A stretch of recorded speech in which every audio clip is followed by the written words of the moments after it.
Umaga sa inyong lahat and welcome back dito sa panibago natin video dito sa ating channel. This is Anthony, ang palagyan nyo nakasama dito sa ating mga video sa ating pong YouTube channel. Ayan, so ngayong umaga pong ito, ang pag-uusapan natin is yung pong tanong sa akin ng isa nating subscriber na gaano daw po ba katagal bago mabawi ang puhunan sa 500 heads na RTL chicken. Yun po ang ating sasagutin na tanong ngayong araw na ito.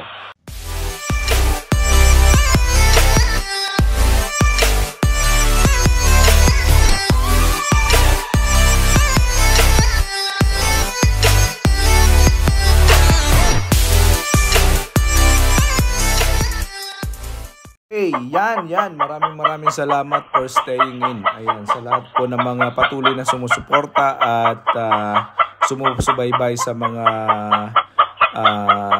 videos na meron tayong ina-upload dito sa ating channel.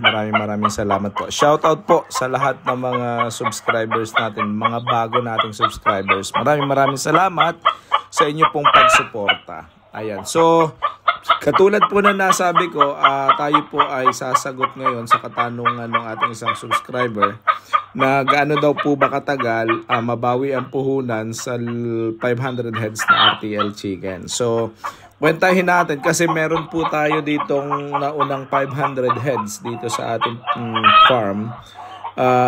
Kwenta na natin dito kung magkano po yung ating gastos at magkano po yung ating posibleng income sa monthly. No, so, ayan.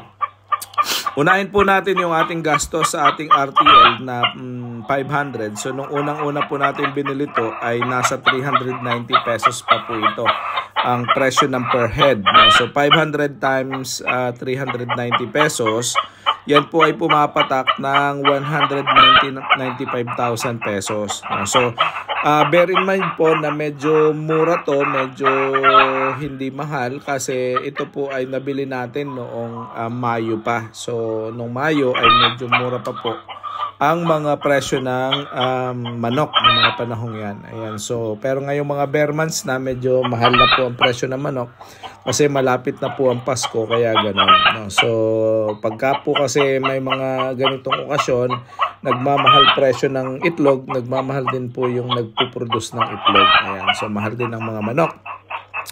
Anyway, so 195,000 po ang ating puhunan sa manok pa lang.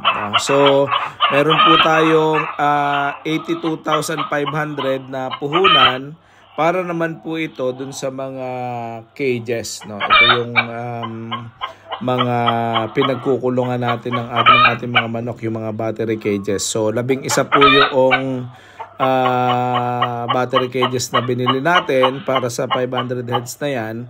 Tapos, ng panahon na yan ay medyo mura pa rin po yung ating bili dyan. 7,500 lang ang bili natin sa cages dati. Ngayon po yata ay medyo mahal-mahal na. Mga nasa around 7,800, 8,000, 8,500. Ganun po. Medyo mahal na po yung mga battery cages. Okay, so ayan po, 82,500 pesos ang atin pong gastos sa battery cages pa lang. Tapos, syempre yung unang buwan po ng ating mga RTL sa atin pong farm ay wala po yung income. So, ang atin pong kailangan natin yung pakainin, kailangan bigyan ng vitamins at saka kailangan healthy ang mga manok natin. So, gagastos po tayo sa pakain pa lang na feeds ay sa kuryente, sa bayad sa tao at saka po sa mga multivitamins and minerals na kinakain ng ating mga manok at iniinom. All in all po yan ay papalo ng 6,700 pesos. 61,000 pala, I mean.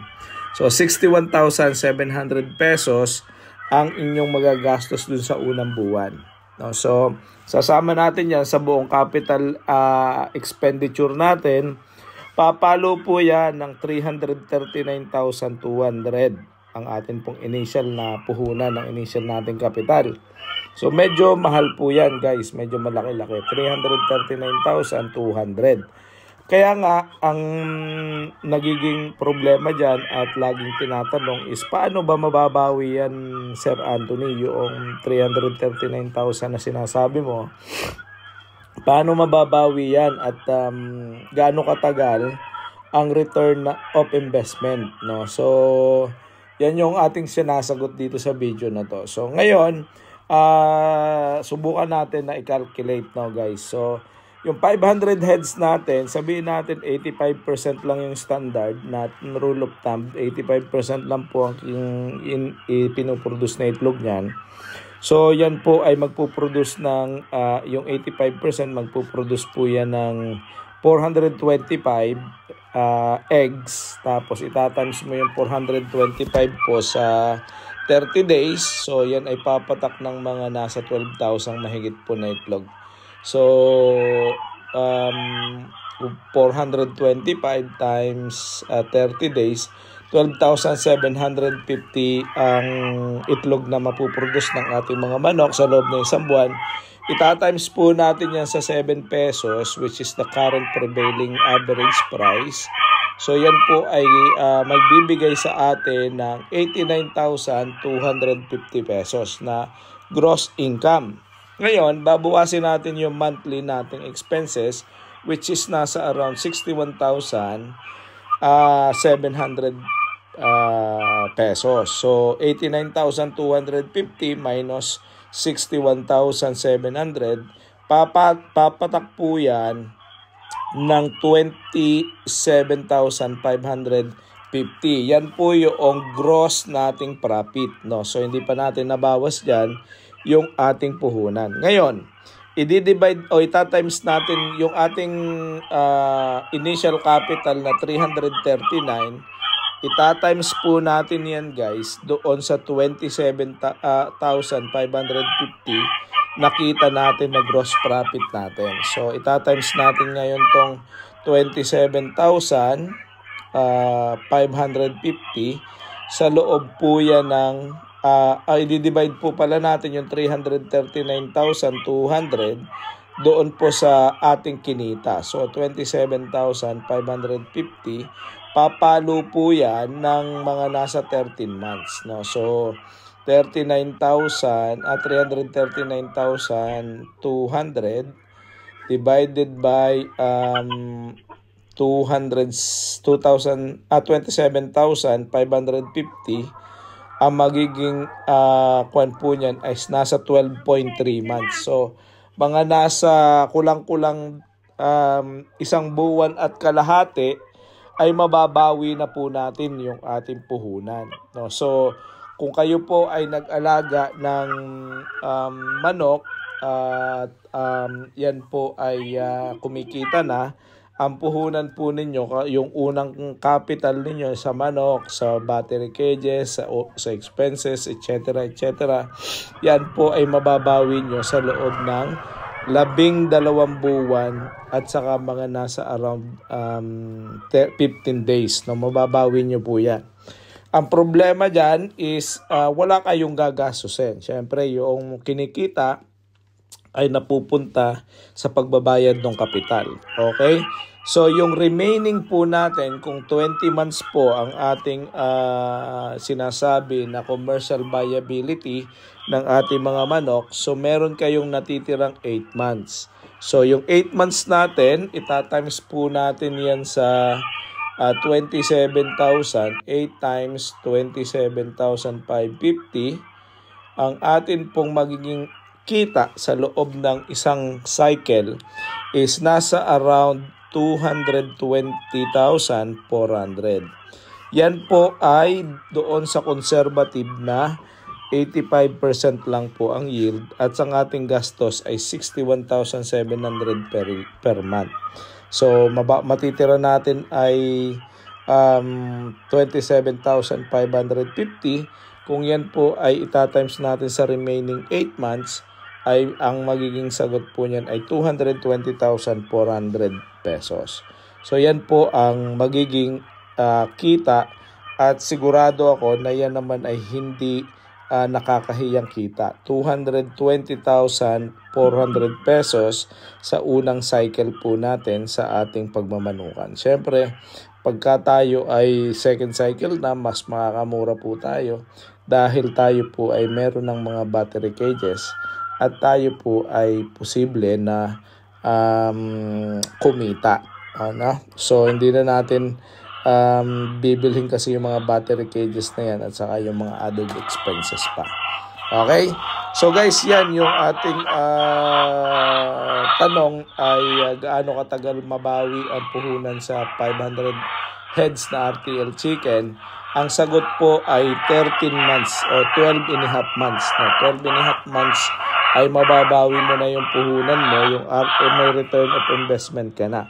Ngayon, yung remaining 8 months, kung yung 8 months lang ang available, minsan po may 10 months, minsan depende sa pag-aalaga nyo, minsan pwedeng umabot ng 36 months kasi ang lifespan ng manok, pwede po yan. So, yung masusobra doon sa computation natin na 8 months, kung naging 9 months, 10 months, ang mangyayari po dyan ay madadagdag yung 27,550 sa atin pong kaban ng ating bayan, yung ating mismong kaban ng ating wallet. So, yun po ang pinakang tubo natin, pinakang kita natin. Siyempre, pagka nagpalit po tayo ng manok, yung mga manok po ay ibibenta pa natin yan. So, ang inyo magiging mortality po dyan, mga nasa around 10%. So, meron ka pong 500 times 10%, meron kang 50. So, meron kang 450 na pwedeng ibenta na kal. Yan ay times 120. Meron ka pang 54,000 madadagdag doon sa 220,000. So, 54,000 plus 220, 400. Ay di ang iyo pong total is 274,400 pesos para po sa inyong total profit. Yung total net profit natin 274,400 times mo sa 30 yan, ang iyong magiging kita monthly is basically 9,146. Okay, so divided by natin sa ano yan? Hindi pala. So, yung 220, 400 ay dadagdagan natin yan. 220, 400. Tapos, i-add natin yung ating 54,000 na pinagbentahan sa ating kal na manok.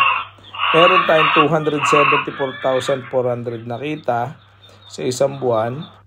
Divided by po natin yan sa 20 months. So, divided by 20, magkakaroon po tayo ng 13,720 pesos na kita monthly.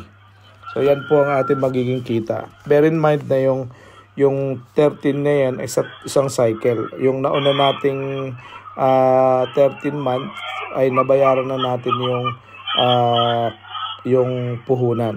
So, tubo na natin yan hanggang sa tayo ay matapos ang isang cycle. Tama po ba?